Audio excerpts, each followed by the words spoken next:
Hi friends, నేను మీకు కొన్ని నిజాలు మహాభారతం గురించి తెలియజేయాలి అని ముందుకొచ్చాను.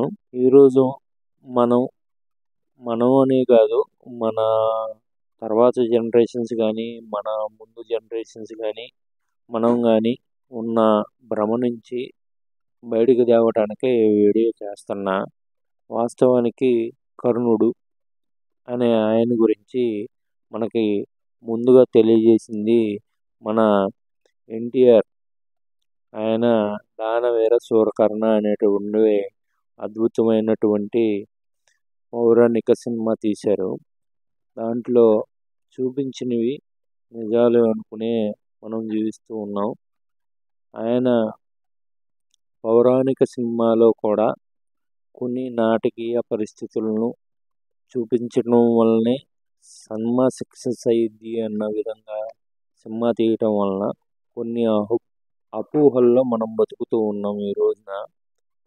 ఆయన ఎలా పుట్టాడు, ఆయన కవచకుండలాలతోనే ఎందుకు పుట్టాల్సి వచ్చింది అనేది ఆ సినిమాల్లో చూపించలేదు.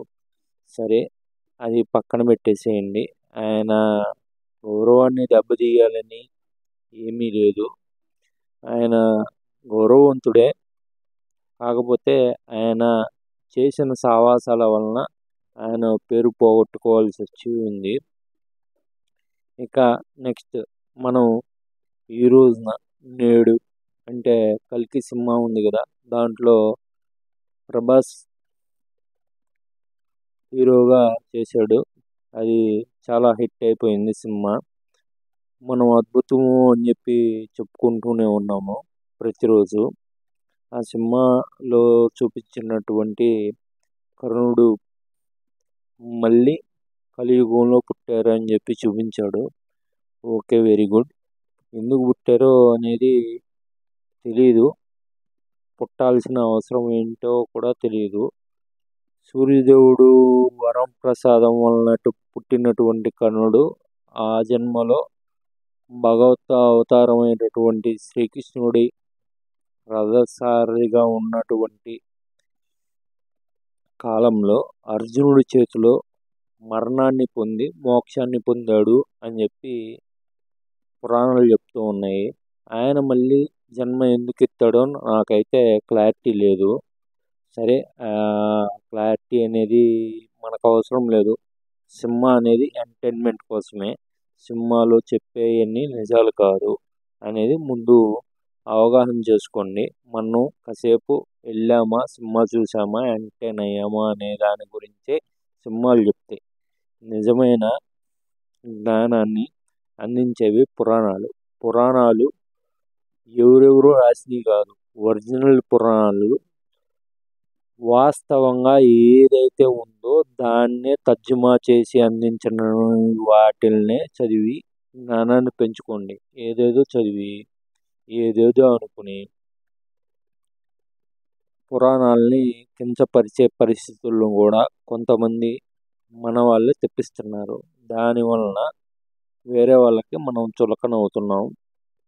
అలాంటి పరిస్థితి తేవాల్సిన అవసరం లేదు. వాస్తవం ఏంటి అనేది కాసేపు మాట్లాడుకుందాం.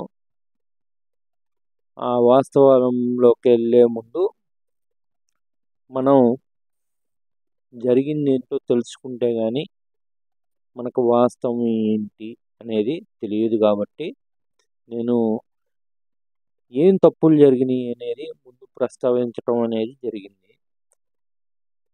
ఆ తప్పులు అనేవి మనం ఇప్పటిదాకా చూసాము, దాని గురించి మర్చిపోండి. ఒరిజినల్ వాట్ ఈజ్ వాట్, నిజంగా జరిగింది ఏంటి, అసలు కర్ణుడు ఎలా పుట్టాడు, ఆయన ఎందుకు సూర్య భగవానుడు అంత ప్రెజర్ చేసి కుంతీదేవి గర్భంలోనే ఆయన్ని ప్రవేశపెట్టడానికి అంత పట్టుబట్టి మరి ఆమె వద్దంటన్నా ఆమెలోకే ప్రవేశపెట్టాడు అనేది వాస్తవాలను.